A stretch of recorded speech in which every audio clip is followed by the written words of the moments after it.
If you're a millennial, you may be part of the last generation to experience true beauty and real joy. At least that's the message that resonated with over 18 million people on TikTok recently in this video from a guy named Chris Claflin about something he summarizes as innocence lost. Let me and him explain. Millennials might be the last generation to have experienced the world when it was still truly beautiful. And hear me out on this, because I haven't been able to stop thinking about this since I realized this is where it all changed. And this is the TikTok that you're going to be thinking about all week long. Admittedly, it's a bit moody, but he's about to do a nice job painting a picture of days gone in order to elicit maximum nostalgia out of the audience. And to be honest, it worked on me. I'm 38. I'm a sucker for the 90s. And the second he mentioned dropping a Kilimanjaro during split screen Halo with the boys in the same room, not a phone in sight, I was peak nostalgia boner. Anyways, he continues. What I want you to do is close your eyes, because it's the summer of 2006. It's 10 a.m. You're just a kid. You're lying in your bed in your room, and you are bored. There is nothing to do because there's nothing good on TV. You don't have a cell phone, and you can't use the internet because you're not allowed to, because it ties up the phone line. The whole house is quiet. And that's why you can hear the breeze outside. And that's where we all got acquainted with that bird that we came to know so well. That fucking bird. Everyone knows the bird from out that caca.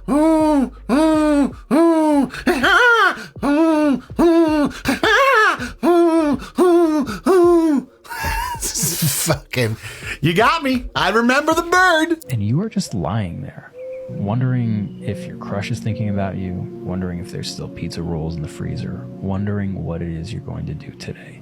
And that quiet isn't interrupted by a notification. That quiet is interrupted by the doorbell.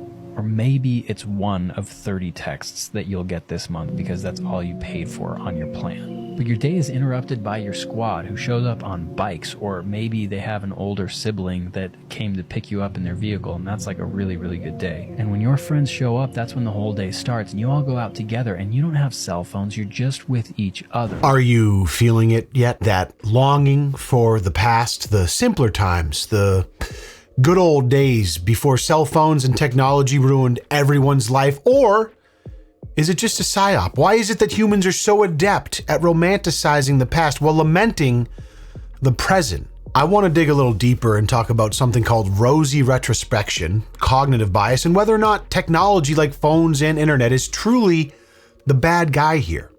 But first, let me sip this delicious water and chat about today's video sponsor. I try to take care of myself, be a healthy guy that occasionally makes some good decisions, like keeping myself hydrated with water and not drinking my calories.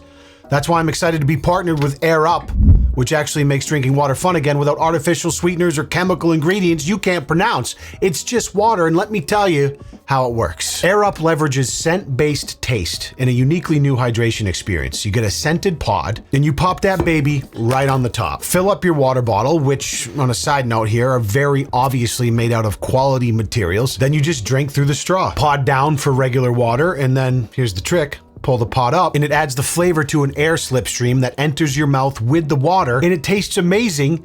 Even though it's through the smell, I'm getting the flavor. I'm not a scientist, right? So I'm not going to try and get cute with the explanation, but it tastes like delicious flavored water. In full transparency too with you guys, when they first reached out to me, I was like, And then they were like, all right, just let us send you a care package, try it out, no obligation. So I was like, all right, hell yeah, I love free stuff. And I tried it, and it's good, man. Scent-based taste hath wonneth me over, and I think you're gonna love it too. So click the link in the top of the description box below to learn more and consider grabbing a starter set.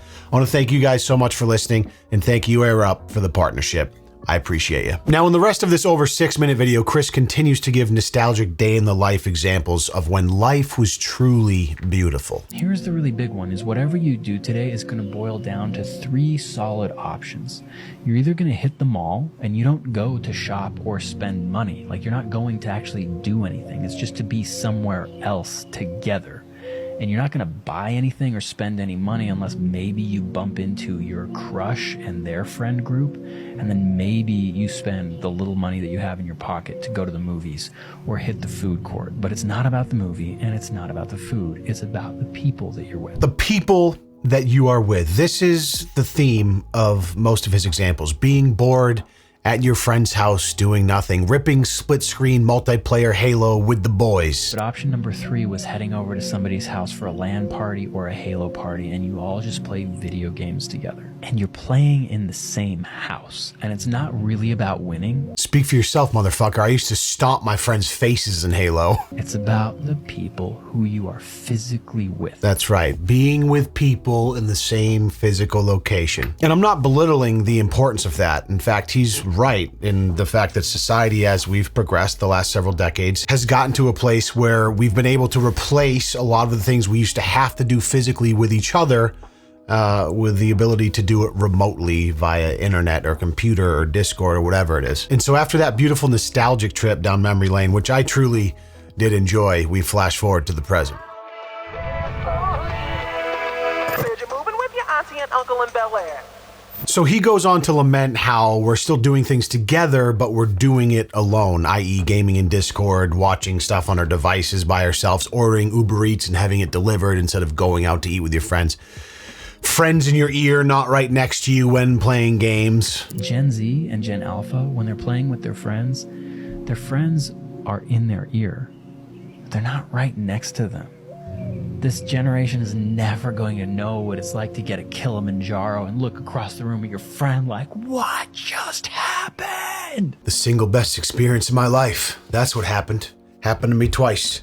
Maybe those truly were the good old days. Goddamn. Kilimanjaro. Killtacular. Gives me goosebumps just thinking about it. He goes on to talk about there being no more boredom or downtime because of notifications or phones, capitalism ruining everything, and, you know, everything being about us instead of the people we do it with, nonstop notifications wanting your attention, and everything that's supposed to make us more connected or be more convenient is just isolating us. And quite frankly, I don't disagree. That stuff does exist. And the cherry on top being the new dystopian Apple Vision Pro that's getting us closer to truly being part of the Matrix more than ever. And I guess I'm thinking about this a lot this week when every ad on my phone has been for this new Apple device that you put on your head, and your children are no longer going to recognize you as mom or dad, but just this like half machine, half person thing. I know you can see straight through it to the little person who's asking you for food, the peanut butter and jelly sandwich, but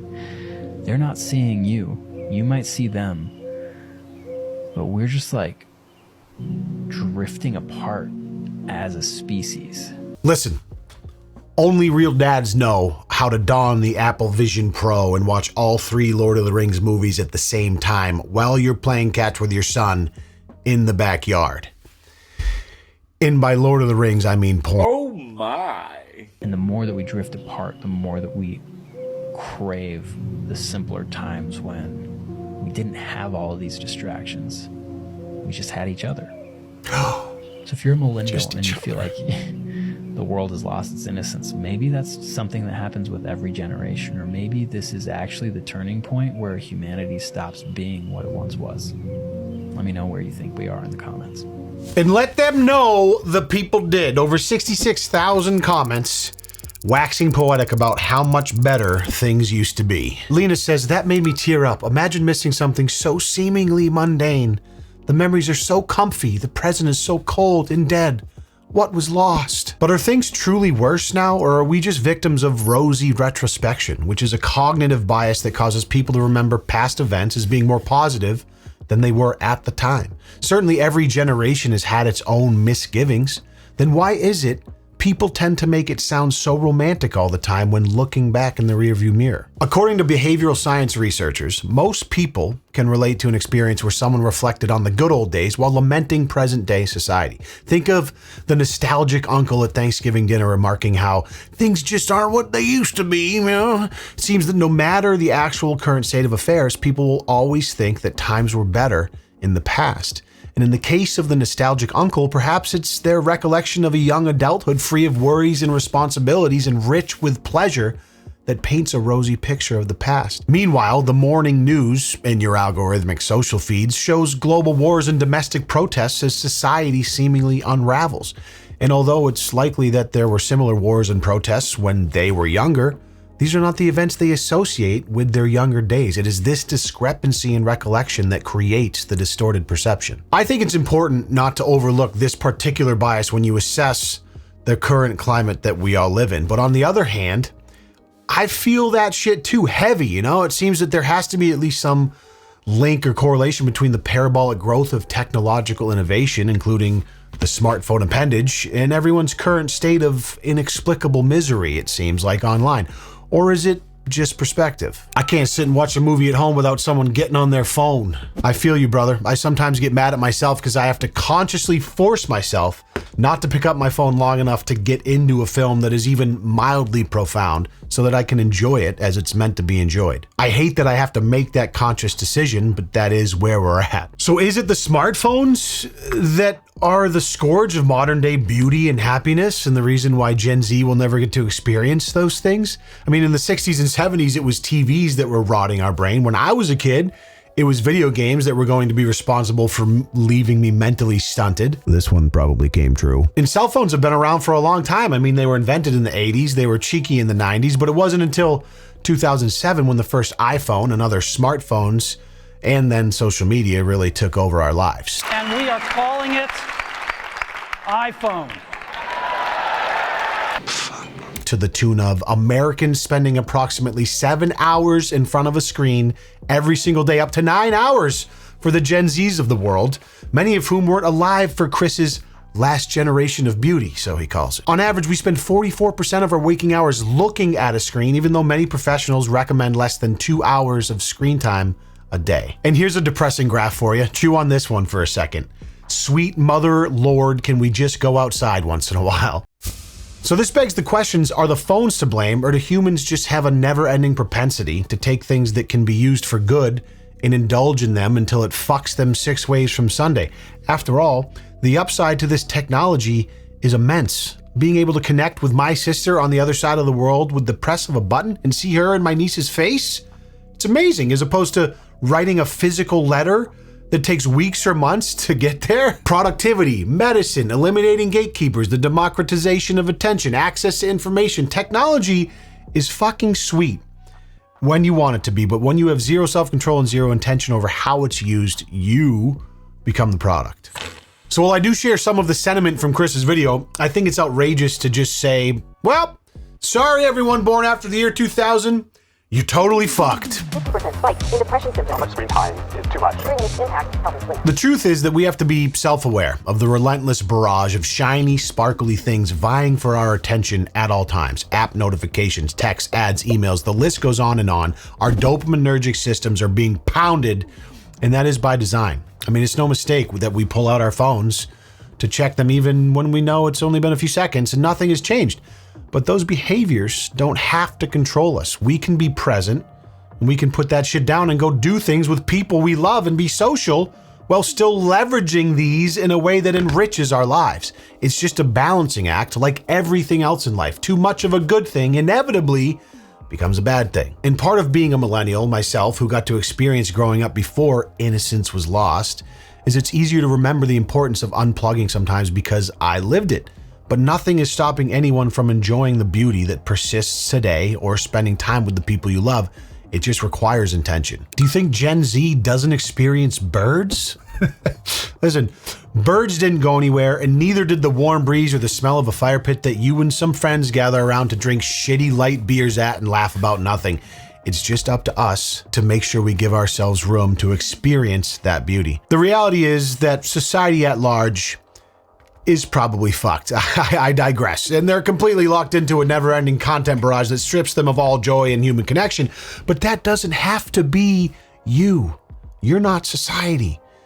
And neither am I. You know what? And you have self-awareness and discipline and will make an effort to be more present for the people in your life that you care about and stop fucking crying about everything and talking about how fucking sweet it was way back when because you're looking through rose-colored glasses. And hey, I'll try to do that too. Just takes a little bit of effort. Listen, I can't wait to see you guys in the next video. I appreciate you being here. I saw this video on TikTok the other day, and it struck a chord. Like, I initially enjoyed the pass of watching it, and had my eyes closed and I was listening. I was like, hell yeah, dude, shit was so much better back then.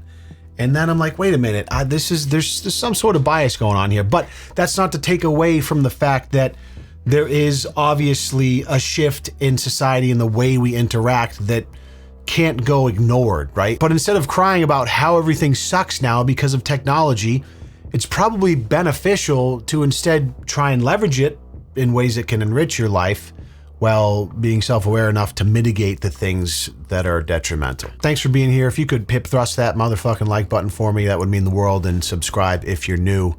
I appreciate you, and I'll see you soon. Peace.